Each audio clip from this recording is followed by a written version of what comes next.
Hello student, स्वागत है आपका शुभ क्लासेस के एक नए लेक्चर में। हम टॉपिक कर रहे हैं revaluation of assets and liability. हमारा आज का क्वेश्चन है क्वेश्चन नंबर 58, बुक है डीके गोयल की। क्वेश्चन है X and Y share profit in the ratio of 5:3। Their balance sheet as at 31 March 2018 was as follow. Liabilities हैं और असेट्स दी गई हैं। लाइबिलिटीज़ में क्रेडिटर है 15,000, provident fund 10,000, workman compensation reserve 5,800 rupees. Assets है cash at bank 5,000, sundry डेटेड 20,000 minus provision 600 is equal to 19,400। Stock 25,000, fix assets 80,000। Capital की बात करें तो कैपिटल एक्स की है 70,000, वाई की है 31,000। प्रॉफिट एंड लॉस असेट्स में है 2,400, ये हमारा बिजनेस का लॉस है। दे admit Z into partnership on 1 April 2018 with 1/8 share in profit. Jet brings 20,000 as his share of goodwill, his share of capital, and 12,000 for goodwill in cash. Jet acquire his share entirely from X. Following revaluation are made. Point number 1 है provident fund is to be increased by 5,000.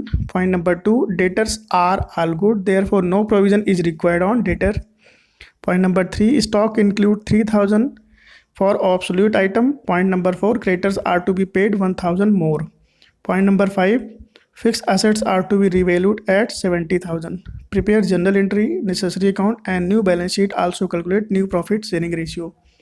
First of all हम calculation करेंगे new profit sharing ratio की। X और Y दो partner हैं, 5:3 का इनका ratio है और जेड नया पार्टनर आता है, वो अपने हिस्से का पूरा शेयर एक्स से लेता है। न्यू प्रॉफिट शेयरिंग रेशियो निकालने के लिए एक्स का ओल्ड रेशियो है 5/8 माइनस जेड को इसने 1/8 दे दिया, मीन्स 4/8 एक्स का हो जाएगा। वाई ऑलरेडी 3/8 में है, उसका वही रहेगा, और जेड का 1/8। न्यू प्रॉफिट शेयरिंग रेशियो निकल के आया 4:3:1, 4:3:1। ये हमारा नया प्रॉफिट शेयरिंग रेशियो निकल के आ जाएगा।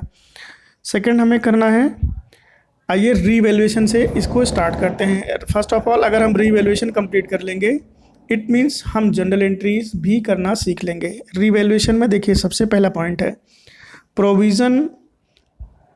Provident fund is to be increase by 5,000 rupees से इंक्रीज किया है, इट मीन्स रीवैल्यूएशन के डेबिट में जाएगा। डेटर्स आर ऑल गुड, हमारे पास डेटर थे, हमारी बैलेंस शीट में डेटर हैं 600 के, जो कम हो गए हैं, मतलब सारे डेटर्स अच्छे हो गए हैं, तो हमारी असेट्स इंक्रीज कर रही है, रीवैल्यूएशन के क्रेडिट में आ जाएगी। Stock include 3,000 for absolute item, stock हमारा 3,000 का ख़राब हुआ है, तो ये हमारा क्या हो जाएगा, 3,000 का डेबिट हो जाएगा, नुकसान हुआ है, एसेट्स हमारी लॉस में गई है।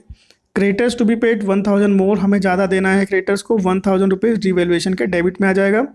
फिक्स असेट्स रीवैल्यूएट हुई है 70,000 में, मतलब 10,000 रुपीज़ इंक्रीज़ की है। आइए इसको प्रॉपर अकाउंट में देखते हैं। रिवैल्यूएशन अकाउंट, स्टॉक 3,000 का हमारा लॉस हुआ है, फिक्स असेट्स में 10,000 का इंक्रीमेंट लगा है, प्रोविडेंट फंड 5,000 रुपीज़ इंक्रीज़ किया है, और क्रेडिटर्स को 1,000 रुपीज़ मोर पे करना है हमें। Provision for doubtful debts 600 rupees, जो कि हमारे गुड डेप्ट हो गए हैं।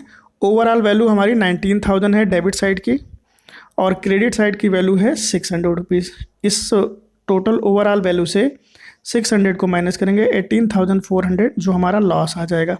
इसको हम डिस्ट्रीब्यूट करेंगे between old partner X and Y in the ratio of 5:3। 5:3 में डिस्ट्रीब्यूट करेंगे, एक्स को मिलेगा 11,500 और वाई के हिस्से में आएगा 6,900 रुपीज़। इसको हम कैपिटल अकाउंट में डेबिट साइड में ले जाएंगे, बिकॉज ये फर्म का लॉस है। आइए एक अपना कैपिटल अकाउंट देखते हैं। कैपिटल अकाउंट में फर्स्ट ऑफ ऑल पार्टनर की ओपनिंग कैपिटल जो बिजनेस में है 70,000 rupees and 31,000 rupees, 70,000 and 31,000। Z का यहाँ पे कुछ नहीं क्योंकि न्यू पार्टनर है।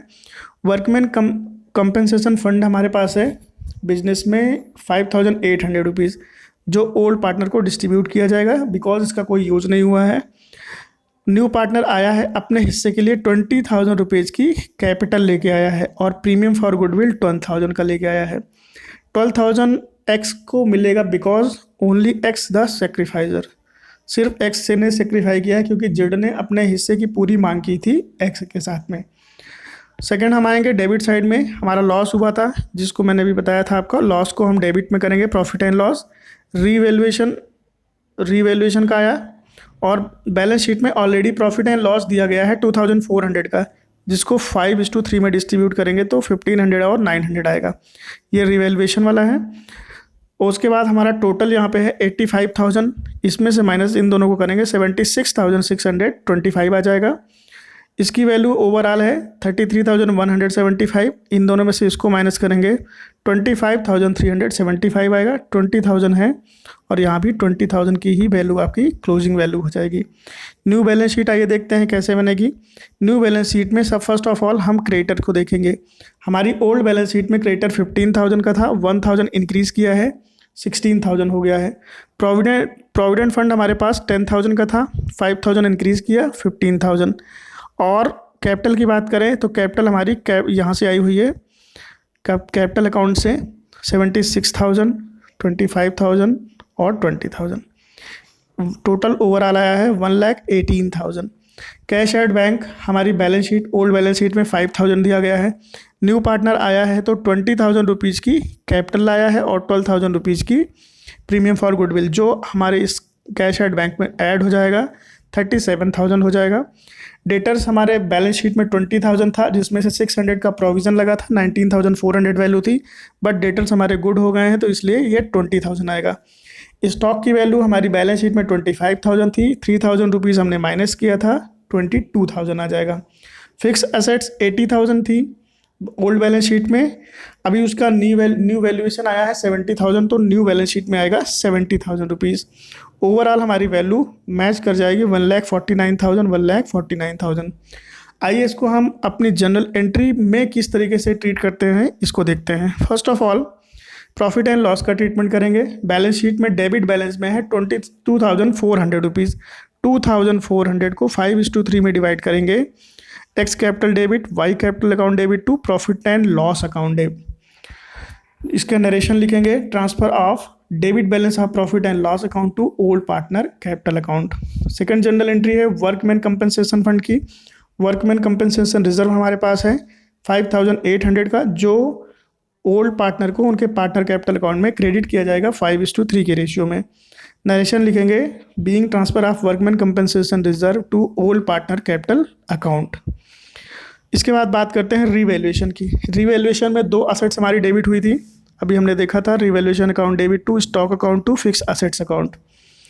नरेशन है, reduction in the value of assets, 13,000 यहाँ पे आएगा वैल्यू और 3,000 की स्टॉक हुआ था और फिक्स असेट्स हमारा 10,000 का है। देन हमारा revaluation account debit to provident fund. Provident fund 5,000 से इंक्रीज़ किया है, क्रेडिटर 1,000 मोर हो गए थे, यहाँ पे वैल्यू आएगी 6,000, 5,000 प्लस 1,000। इसका नरेशन करेंगे, increase in the liability. Provision for doubtful debts, जो हमारा डाउटफुल डेब्ट था वो गुड डेब्ट में हो गया है, तो प्रोविजन फॉर डाउटफुल डेब्ट account debit to revaluation account, omitting the provision for doubtful debts. Next हमारी एंट्री हो जाएगी, X capital account debit, Y capital account debit to revaluation. ये हमारा फ्यूचर बिजनेस का लॉस है, जो रीवैल्यूएशन में लॉस आया था, इसको हमने पार्टनर कैपिटल अकाउंट में डेबिट कर दिया है। न्यू पार्टनर आता है तो अपने साथ में कैपिटल और प्रीमियम का पैसा लाता है, हमने पिछले लेक्चर में आपको बताया हुआ था। कैश और bank account debit to new partner capital account to premium for goodwill account, और premium for goodwill account debit to X capital account being, because सिर्फ एक्स ने ही सेक्रीफाई किया, इसलिए ये पैसा पूरा का पूरा एक्स को मिलेगा।